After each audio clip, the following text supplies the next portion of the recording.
Well, hello there. Welcome to the Obi Thorn Alliance. I'm Jacob. And I'm Luke. And in today's video, we're doing episode 5, the podcast. So what have you been watching? Like and subscribe, help out the channel quite a lot. And with some feedback, let us know if you've been enjoying this series of videos and podcasts. I think it's been really fun to do. We'll eventually make a decision if to continue and make it into a podcast audioly.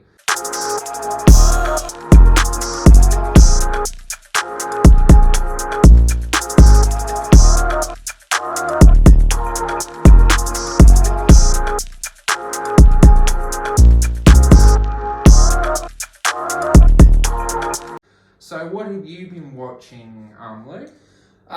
Probably the best thing that I've been watching that I want to start talking about first is I started a new show, Dexter. Dexter's not new, but I've started watching it, which was a recommendation from Jacob. I've gotten 2 episodes into it and I'm enjoying it. They're just long, so it's not an easy show to binge watch. You can maybe watch 1 episode, 1.5 in a row. So it's going to be a long slog to watch it, but I'm trying to get my money's worth out of Paramount Plus. So you've seen Dexter before? Yeah. And what's your thoughts on Dexter? It's a great show.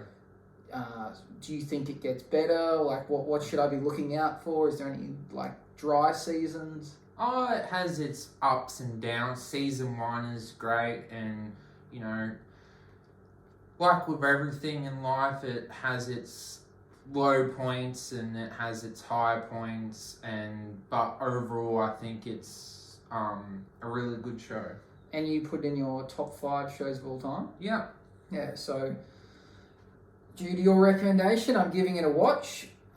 Plus, as I said, I want to get the best value for money out of my Paramount Plus. Do you feel like you are?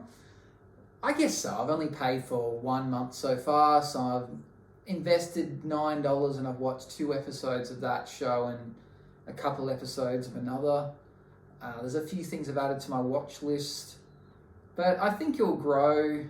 But it's one of those things, you know, if you don't have every streaming service, you feel like you're missing out. But then if you neglect some, you feel like you're wasting your money. I think you've almost got to accept that it's going to cost you about $150 a month to have them all. Yeah. Luckily for me, I share it with a few other people, so we share the cost, so it's not that expensive. But yeah, I feel like I'm missing out if I'm not part of all of them. Do you think you're going to sign up for Paramount Plus at any point? Yeah, probably eventually when it gets more content. I think that's the main thing. It very much feels like Disney Plus used to be when it first started. I think Paramount Plus will eventually have more content. It's just it's the baby of the hierarchy with all the streaming services. Really, it only has Dexter and a couple of other things, and it's getting Halo, so I guess for you, Dexter's kind of the main thing that you're watching, and at least you're watching something. Yeah, I'll give Halo a watch too when it comes out, again, just to give reason for paying for this. It's got Workaholics on there, which is one of my favourite shows. So it's got all the episodes of South Park, which is a show I've watched a lot of, but not. I definitely haven't seen every episode, but I've seen a very, very high chunk. You know, like maybe 80% of the episodes, and there's like 20 seasons or something. So there's a lot, and they've got some like telly-length movies that are on Paramount Plus. So there's enough content to warrant it. I think if I pay for 4 or 5 months and I watch a few shows on there, and I've spent $50, it's probably worth it then, because to buy 1 DVD season of Dexter could cost, $30 or $40. So it's probably worth it in that sense. And I remember you saying you were expecting Dexter, it's not the newest show on the block, but you were pleasantly surprised that it's actually quite fresh and, for people. Well, I thought it was going to look outdated. I know that's silly to say because of what it came out in 2006, but it looks, from the pictures I could see, it looked like the first season was going to look really like ancient and outdated, but it looks very modern. It's set in Miami, which is a pretty cool place. So It seems to be holding up to my expectations after 2 episodes. That I'm not gonna. It's like if you try to convince someone to watch Seinfeld now, you'd watch it and you go, "This is outdated." You know, most of their dilemmas are caused by answering machines and not having mobile phones and things that not relevant anymore. But Dexter doesn't seem to be that case. So, yeah, I'm liking it so far. What's something you've been watching? Me and Mum watched a movie with Kevin James called Home Team, what is based on a true story with the New Orleans NFL team winning the Super Bowl in 2012 or 13, and then the following season they were accused of cheating, hurting the opposition team. So, based on a true story, the NFL coach gets sacked for a season, and then, you know, he's trying to get different work, and then he goes, well, you know, he watches his son's games, and then he basically goes, oh, I'll be the offensive coach. Well, basically, he's the head coach, and then he re-bonds with his son. Like, to be honest, it was a okay film, but I had a look at the photo of the real coach. They look nothing alike, so it's strange that they cast Kevin James when he looks nothing like the real person in real life, and you'd think they want to treat it like a serious movie, but it's a comedy, so for a comedy it's okay, but for a true story it doesn't hit the mark, so it's kind of confusing with what it actually wants to be, but I had fun with it, so yeah. I saw that. It came up on it's Netflix, right? Yeah. It came up on the page, like main page, and I was thinking about giving it a watch, but something about Kevin James, like I do find the guy funny, but after hearing what the story was about, I was expecting it to be serious. No, it's not. Yeah, so the fact that he was in it makes me go, well, do I want to invest in something that's not going to be hilarious and also isn't going to be serious? It's just going to be in the middle. It kind of doesn't appeal to me. Is that the feeling you got? Like casting Kevin James seemed like they were going for something really silly because he, as you see, doesn't look like the person he's meant to be. Yeah, it did feel like that. Like there were moments when, you know, they were trying to, you know, have moments when he's trying to be a good coach to everyone, and then being a good father, and then there's like moments when, you know, there's comedic value. It's very confusing with what the movie wants to be, but if you take it too heartily, you know, there's cracks with everything, so yeah, I thought it was okay. I probably wouldn't recommend it to anyone. Yeah, you know, Kevin James, like King of Queens was a funny show. It was. And, you know, he to me seems like a sitcom actor in terms of moving into movies. Like, Paul Blart is funny, but super stupid. Like Paul Blart Mall Cop are such a stupid franchise. And then he's in, like, Grown Ups, and he's in silly movies. What else have I been watching? I watched a movie I seen Friday on Amazon. No, actually, I watched it on Valentine's Day when it came out. So Monday. It was on Amazon Prime called I Want You Back. Oh, yeah. So it's an Amazon original. Have you got a chance to watch this yet? No, I've seen it on the Amazon exclusives. Yeah, so the reason that drew me to it was one, you know, it was like a love story kind of movie. It was on Amazon, so I wanted to give Amazon, you know, like a watch to try and justify spending all this money to be a member there. And I also enjoy Charlie Day, who was like the star of the show, and I think he was like a producer or writer of some sort, like he had involvement in it. Which I wanted, like I figured that would be the case, because he doesn't need to be in stuff. Like his show Always Sunny in Philadelphia is still pumping out seasons. So he like doesn't need to be in movies. He doesn't need to boast his acting career. Like he's already, you know, like come of age. So I thought I'll give it a watch. He's generally in only good stuff. The movie was good enough, you know. It was an interesting concept. So we've got, so he plays this So he works in like aged care, like a company that owns retirement homes. So he's like some kind of a boss that like builds these or manages retirement homes. And his girlfriend's a school teacher, and it's the lady that plays. I think it might be Jane the Virgin is the show. She plays Jane in that. So she's like a Spanish actress. They split up, like they're just like he's like the perfect boyfriend, but she just thinks he's boring, and she's like, no, I'm breaking up with you. I'm not happy. So he's all upset about it. And then there's another character, and she's a female, and she breaks up with her boyfriend, who's clearly way too good looking for her and like way too perfect, and like he's got his stuff together, and she's very much, like partier and like just wants to have fun and doesn't know what she wants to do with her life. And they happen to work in the same building, and they're both like crying in the stairwell of this building, upset about their breakups. And then they bond and become friends and go out drinking, and then they come up with this plan that they're going to split up because both their ex-partners now, as soon as they dumped them, they had new boyfriends and girlfriends. They're like, well, we're going to try and split up each other's boyfriend and girlfriend to make them realise that you were the one that they should have been with. So it's kind of funny. They come up with some interesting plots to make it work, and you can kind of make out what happens, They end up realising that they're the perfect ones for each other. Like, it's a very typical love story, but it doesn't work out that straightforward, and the movie kind of ends with them realising that, but you don't actually see them together. So it's kind of open to interpretation what happens next. Do you feel like if it wasn't Valentine's Day that you could watch it any time, or it was purposely made for...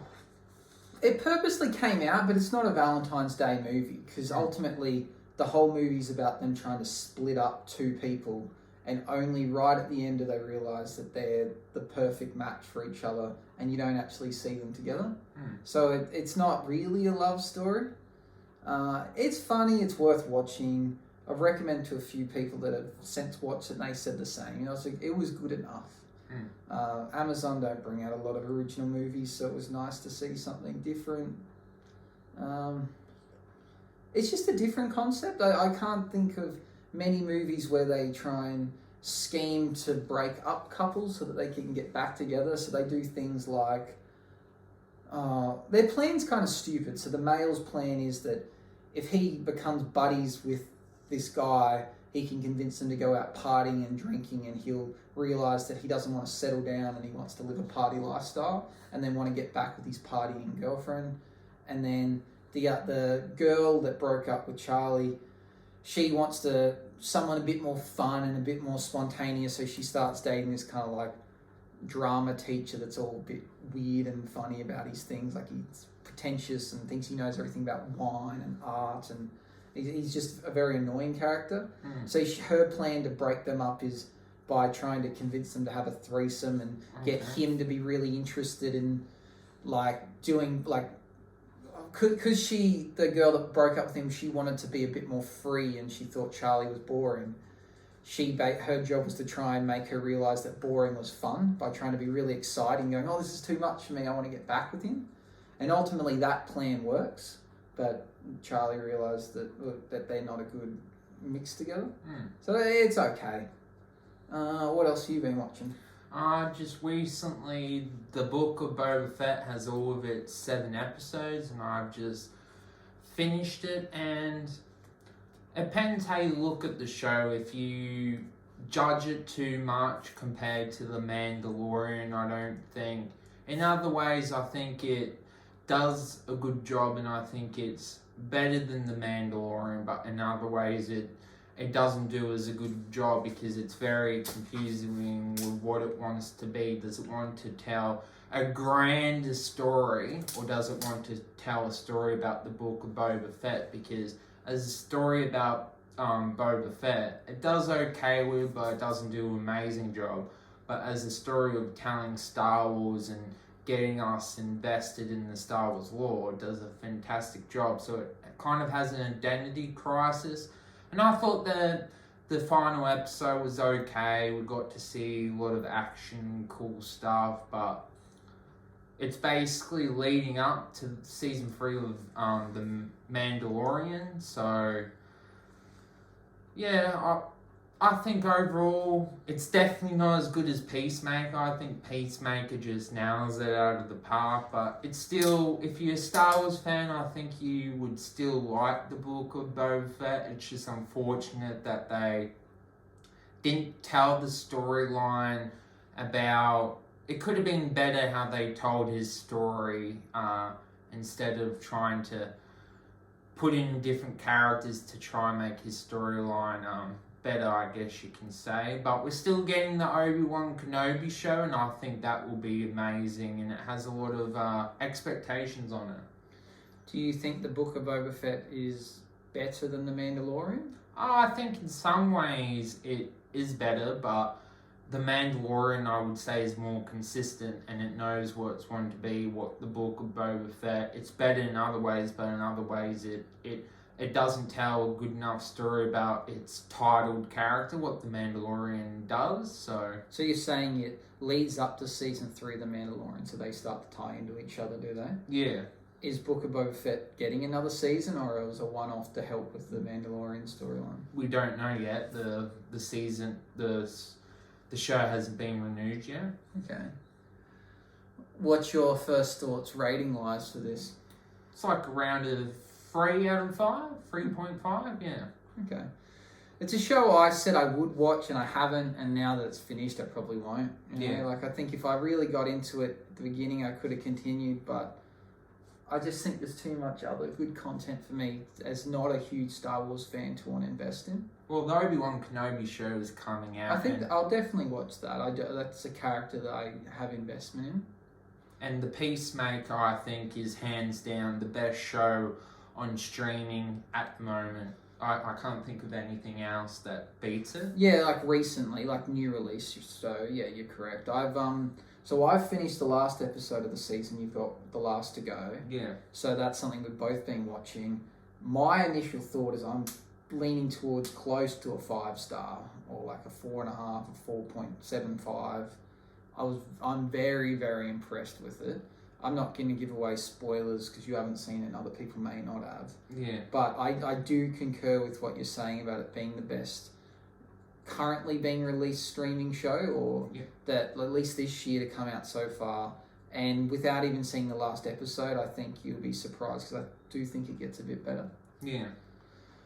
My first thoughts about why I like it, it's got a good enough storyline. One, the main character's cool. He is cool. We like Peacemaker. We've also got that idea of, for some reason, really popular shows tend to be about a bad guy doing good things.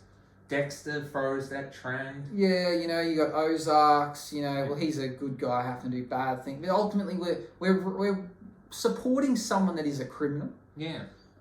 Whether or not they want to be or they're being forced to be, we're ultimately supporting criminals, and that's what this does too. But we grow to really like Peacemaker. We know that he is kind of like a vigilante, that he kills bad people, but he still kills people, and that's why he had to serve time in prison and became part of the Suicide Squad. He also doesn't know when to draw the line between what's right and wrong and doing right for his country. And this show delves into that, about his oath, about how he wants to bring peace at any cost possible. So it's good character. There's a good storyline behind it. There's a good dynamic between him and his father. It adds side characters. Yeah, it adds in, the side characters, great. Vigilante's funny. Yeah. The other people, part of his crew, the Economist, Hardcourt, and Adebayo, they're all great. Yeah. They're all good characters. The villains, I think it's good enough because it's not necessarily like one big super villain. It's, a race of like butterflies that are coming to invade Earth. Like, I think that's good enough. I think the season ends where, that chapter's closed and they have the opportunity to open a new chapter or seize the show from there. Just everything about it doesn't finish on a cliffhanger, so it does get that conclusion. There's just lots to like about it. And then even in the last episode, when they talk about what the butterflies want to achieve, it's kind of a political message about our current world and an environmental message. So it brings in real world themes. So it's very relatable. It doesn't have flaws like I think of the Justice League movie, you know, like where you go, this villain doesn't make sense, we don't care, they're easily defeated. This doesn't do that. The villain ticks the boxes, but it's not this overarching super villain where you know they're going to keep having to keep fighting them. Like, I think it's very cool, the concept of why Peacemaker's involved, because, you know, he's an easy scapegoat to blame for the whole thing if things go wrong. Yeah. We've got the racism of his dad. You know, it ticks so many boxes for a show that at ground level looks real simple and silly. It's actually a lot more deep than that. So I hope it gets another season, and I'm really looking forward to it if it does. Well, I believe James Gunn wants to do a show about one of the other characters, but is that kind of milking it a little bit too much? No, if they can make a good storyline, then that's fair. They're really wanting to expand this DC universe. I think the people at DC have realised that that's what Marvel have done and they've had success, so DC needs to do that. But they haven't had the success with their other shows. Like, I've yet to watch Batgirl, I've not watched Arrow, there's The Flash, there's Stargirl, there's all these shows, I'm sure they're great, but they don't have that pull power that, you know, like a Marvel show does. Yeah. Like, it doesn't have the hype that Loki came with. And Moon Knight. Yeah, so I think they're trying to do something. So whether that means create a movie, introduce you to a whole bunch of crazy characters, and then create shows from that I think that's their way of trying to compete with Marvel. And, you know, Peacemaker was a really, really good start. I think it's equally as enjoyable as Loki, but Loki has a lot more to it. Loki opens up a bigger universe where Peacemaker is kind of just enjoyable. Like, constantly laughs through it. It's just, there's so much to like about it. So it's a very, very good show. Did you like how they showed the flashbacks of his backstory, and that's how you learn about why he's the person that he is? Do you like that sort of storytelling? Yeah, well, I'm guessing in the comic books there's probably the backstory to it, so now they just bring it to life in a visual sense. But yeah, I think it's a good enough reason to explain why he is. You know, he killed his brother by accident. Well, it was his dad's fault. Yeah, we're trying to make them fight against each other. Who as a parent would make your children do that? Yeah, and then his dad blames him for it, even though he initially told them they should fight in a pit. And then from that he makes a vow to, you know, like, bring peace at any cost so that no one else has to suffer the consequences that his brother did. So it's a cool enough backstory, you know? Have you been watching anything else? Just watched on Binge as well, The Girl Before. It's a mini-series, a British mini-series. There's basically 2 time frames going on, so it can be a little bit confusing because the actresses kind of look the same even though they're not related. So basically you're following the storyline is that something's already happened and this other girl is moving into this very fancy house that's built by this architect it's like state of the art with its security, and he has all these rules, and you're seeing one time frame when the first couple move in and you know something has happened from the beginning and you're trying to work out what time frame is when. So I really quite enjoyed the show. My only nitpick is that it's a little bit slow and confusing at some bits, like which female is actually which. So what streaming service is that on? Binge. Okay, so you've been giving Binge a bit of a watch lately. Yeah, I like switching between all of them, yeah.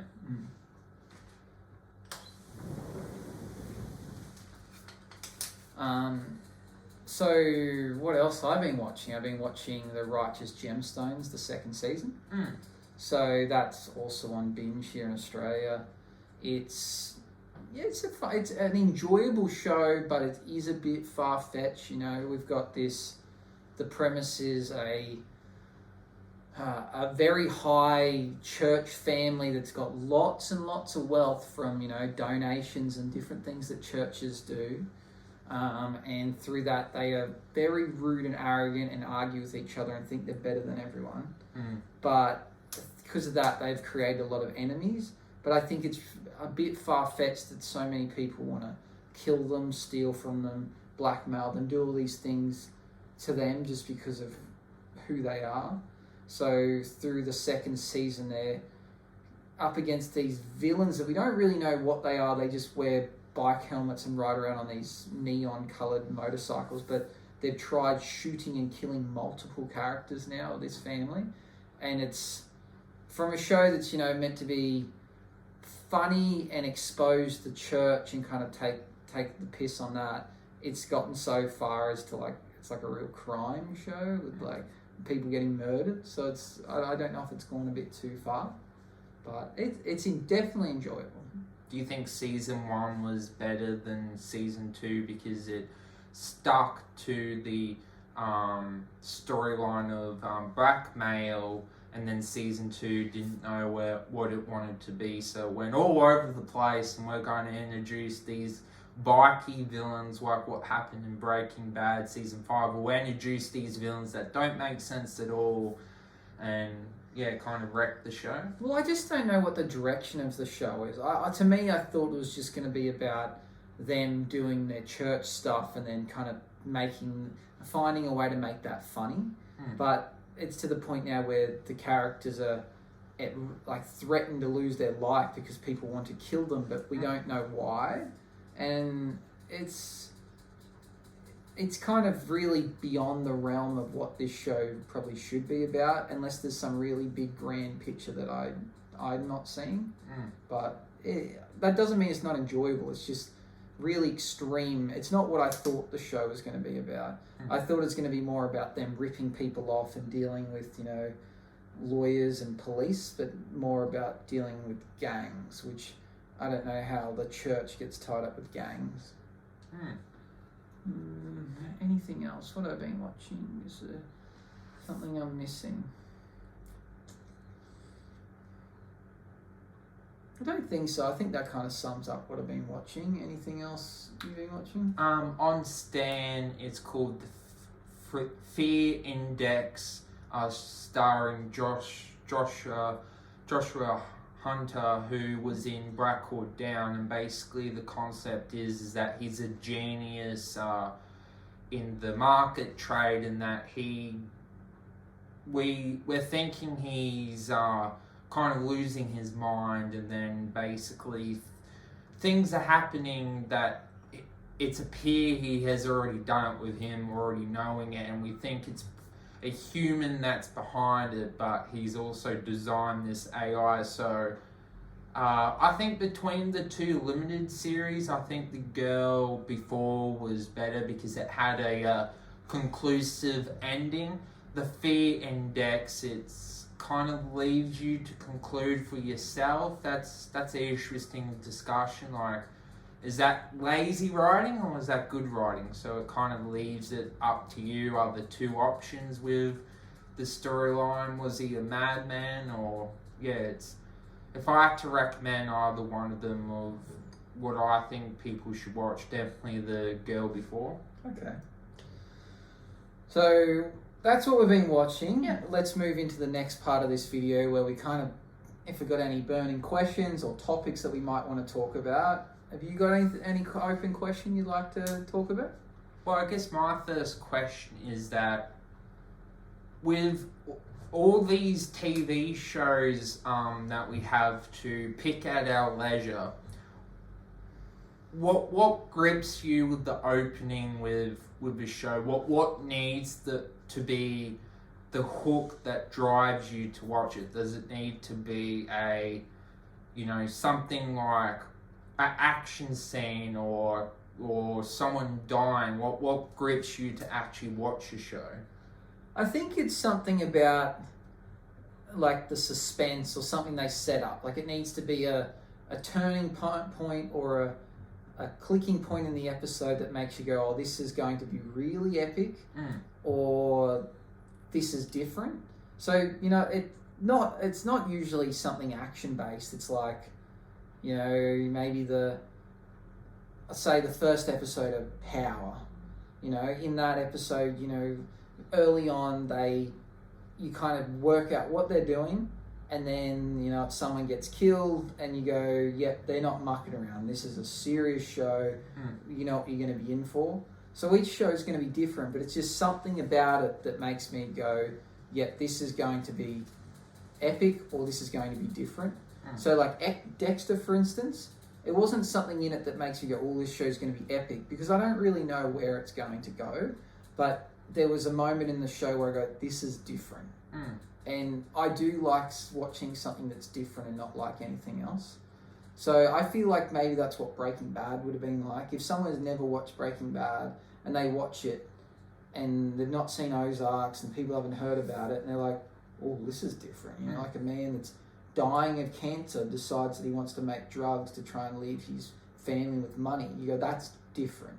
So to me, it's a point of difference or something that's super unique. But it doesn't have to be, like a fight scene or something. Like, that's not what draws me to it. It's just, a show like Shameless, it was like, wow, this show's real. Like, this is going to make me feel things. It's just got to be something that sets it apart, and there's no real answer to what that is, but each show can be different. If the first episode is kind of bland and boring, that can easily turn me away from a show, and I find it hard to continue. But they've got about 2 or 3 more episodes to turn that around. What hooked you into Peacemaker? Because really they released 3 episodes at once, and episode 1 ended with a cliffhanger, and then episode 3 explained what the show was going to be about. So you could argue that really episode 1 to 3 is more like a mini movie. I guess the Peacemaker, we already knew the character, and it was the moment where where the show started to get funny, like maybe the first scene almost, like, when he's in hospital and how he's talking to the guy and the janitors. You kind of straight away got the idea of, yep, the direction of this show is to make you laugh. And you're like, this is going to succeed.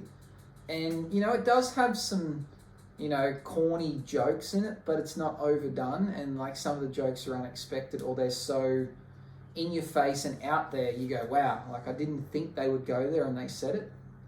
Kind of like when we reacted to Always Sunny in Philadelphia, and in one of the scenes they started screaming and swearing at each other, and you were probably like, oh wow, I didn't expect them to use those words. And that was kind of like the shock moment, which made you go, yep, I know what this show's going to be like. So yeah, Peacemaker kind of had that for me. What's the example of a show that's been in the boring category that you've gone, oh, it hasn't gripped me in the first... Mandalorian. Oh, the Mandalorian. I guess watching it, I was like, are they going to speak? Is there any words? Do I know what's going on? Like, they can get units by collecting bounties, I was like, I don't... nothing about that made me like, go, wow, this is epic. Maybe if in the first episode he came a close encounter with, I don't know, like a character that I already knew from a previous movie, would have been like, oh, that would have gripped me, but it just... Nothing in the first episode got me gripped to want to continue to watch. Other shows that are a bit like that... Oh, there's plenty. It's hard to think of ones that stand out. Even though I said Shameless was my favourite show, I'll admit the first 2 episodes are a bit slow. But then it fully grips you after that, so it didn't have to be... I guess because it's not an action show and it's not really a comedy, it wasn't going to have one of those moments in the first episode that makes you, oh, this is going to be crazy. It was just the gradual realization after a few episodes that these are the characters and I'm going to get to know them very well.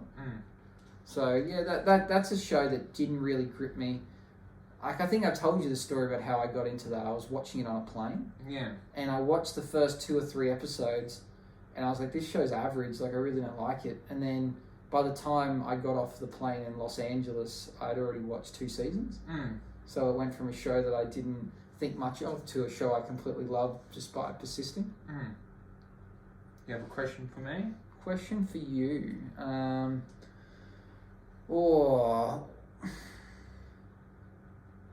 What are you looking forward to most to come out this year?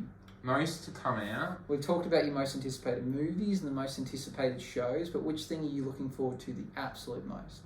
The absolute most? Like, we've got Lord of the Rings coming out, we've got The Boys, we've got movies like Doctor Strange, we've got, you can include Uncharted, but I don't think that's going to win. There's lots of good stuff coming out this year. I would probably say for shows, I know the teaser trailer for The Lord of the Rings didn't impress a lot of people, but I'm still looking forward to it. Probably the Obi-Wan Kenobi show, and for a movie, probably Doctor Strange. With the Lord of the Rings trailer, when I watched it, I thought... It was very short. It was short, and I was like, oh, well, it looks nice. And everyone I spoke to has gone, oh, geez, it looks good. It's like, well, it's CGI. Like, of course it's visually going to look good. They're creating it on a computer. Like, of course it's going to look amazing. Yeah. But I didn't... Like, I'm watching it, and the person I'm watching with was like, oh, it's that character, and it's this. And I was like, oh, no, I don't know. I've seen The Lord of the Rings, but I'm not a fan, so I was like, oh, it doesn't mean anything to me.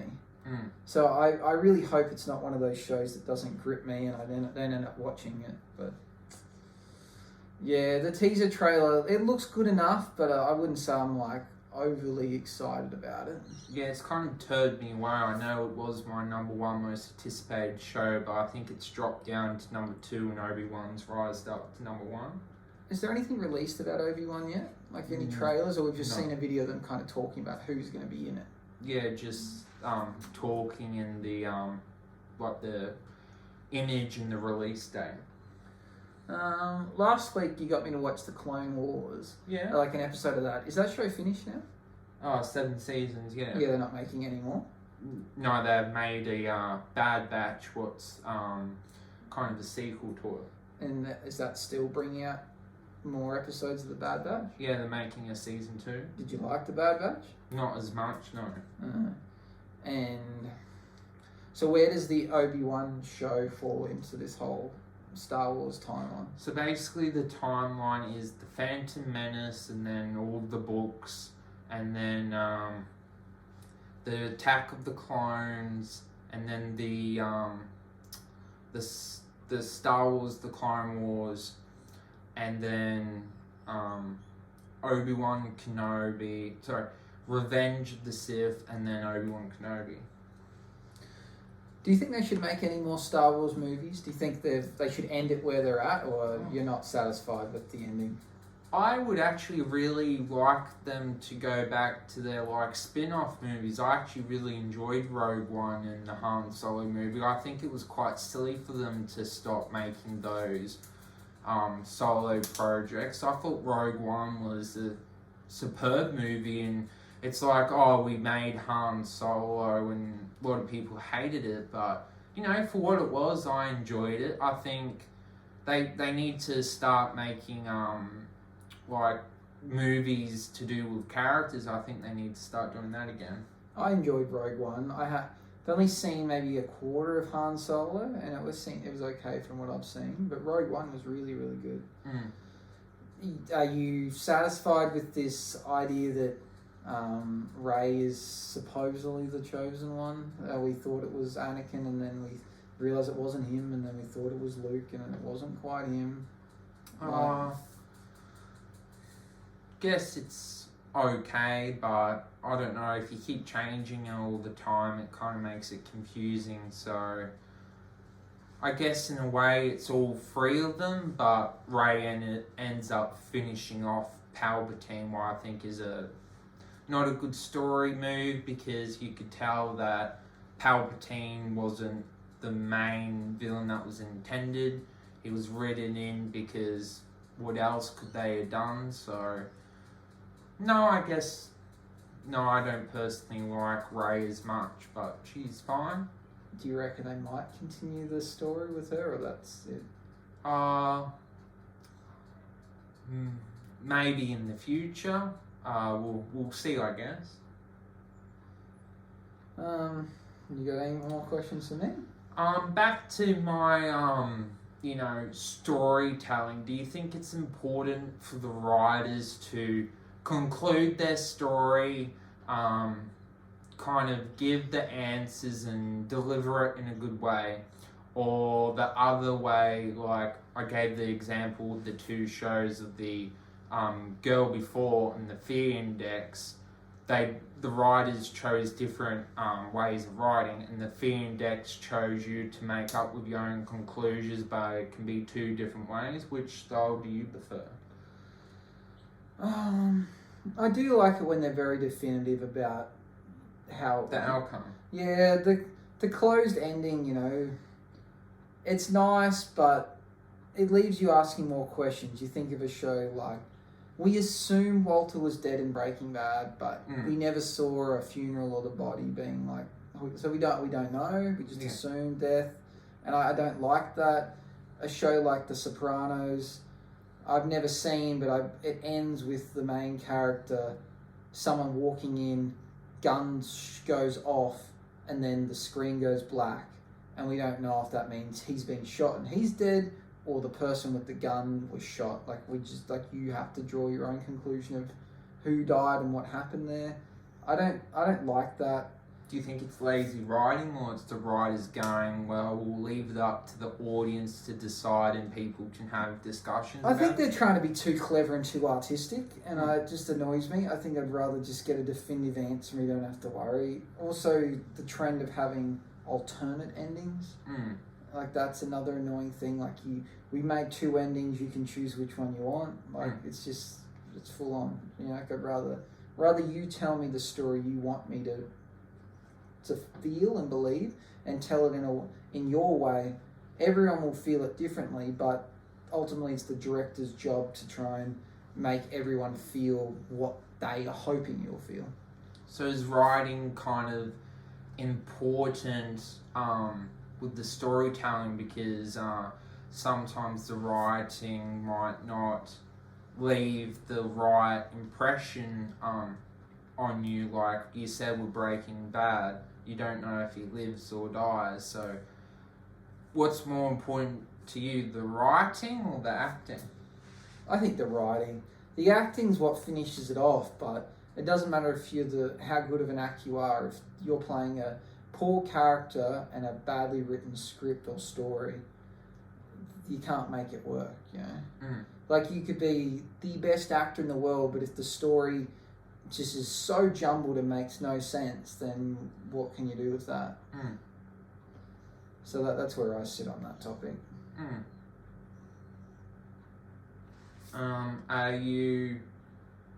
What's your most excited show that is coming out? Also, Moon Knight is definitely on my list as well. Probably The Boys season 3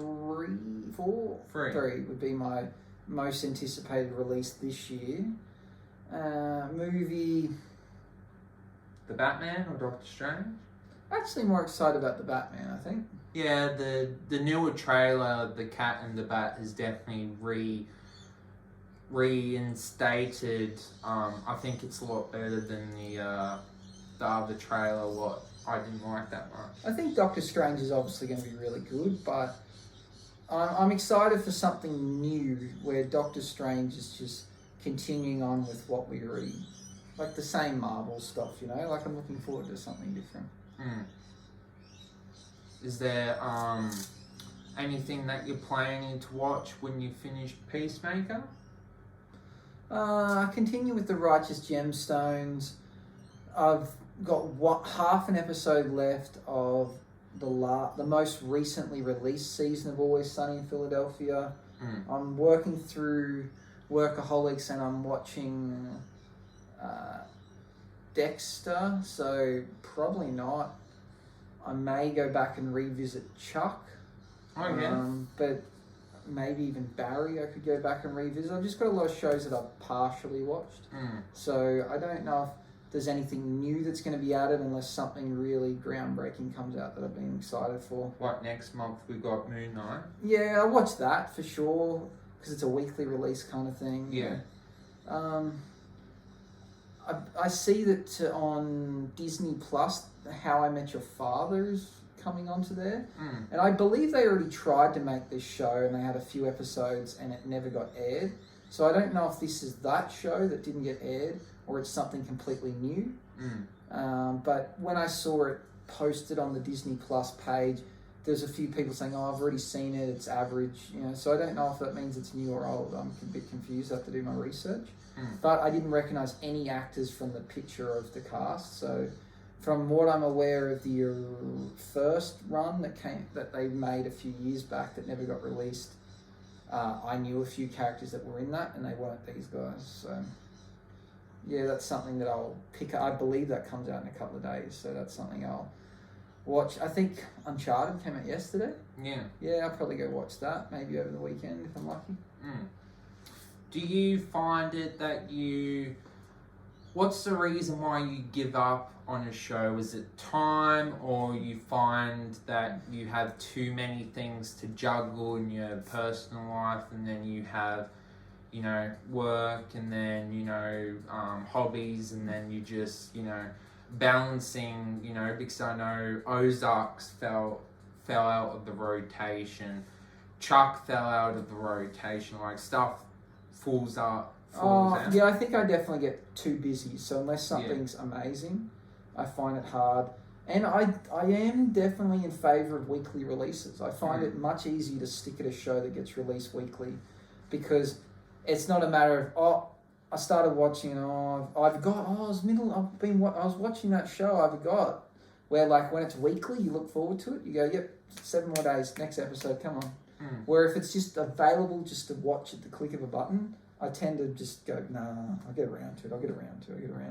But you were enjoying Chuck, weren't you? I was enjoying it, but I guess again because it's there, it's finished, it's there to watch. It's not going anywhere. Yeah, I go, I'll get around to it. Where when something's weekly, you're like, oh well, I don't want to be the one person that hasn't seen this episode. So I tend to more likely to watch a weekly release. So I'm always going to be in favour of the weekly releases. What do you think is a good amount of shows to have in the rotation? Because you need a show that you watch with your other person in your life. So for you, that's your wife, and for me, that's my mum. And you need a show that you watch by yourself. So is that 3 shows, or what's a good number? I don't know if there's a perfect number. For me, I like to have like an ongoing sitcom that I can watch by myself. You love your comedies. Something ongoing, easy to watch with another person, and then maybe something serious to keep your grip. So yeah, and that's Dexter? 3's a good number. Yeah, so for us, Dexter's the serious. Workaholics is the we got 20 minutes spare, I'll chuck on something random. And then Always Sunny is the show I watch by myself. And then I'm also watching Power. So at the moment I'm watching Power Book Force. And there's been 2 episodes of that, and that's been really good. But I'm watching that with someone else too. That's a fan, that my friend Blaine. So, and again, weekly release. It's very easy. We watch it on a Tuesday. Like it's easy to do that. But there is also a few episodes of another Power Book show that I haven't watched. So it's trying to juggle when do I watch which one at which time. But once I get started, I want to keep watching. So it's kind of that taking that first leap. And trying to juggle that on top of wanting to play games on the PlayStation and sport, and it's very difficult. Well, thank you for helping, Luke. Hope you enjoyed episode 5 of the podcast. Like and subscribe. See you in the next episode. Let the force be with you. Bye-bye.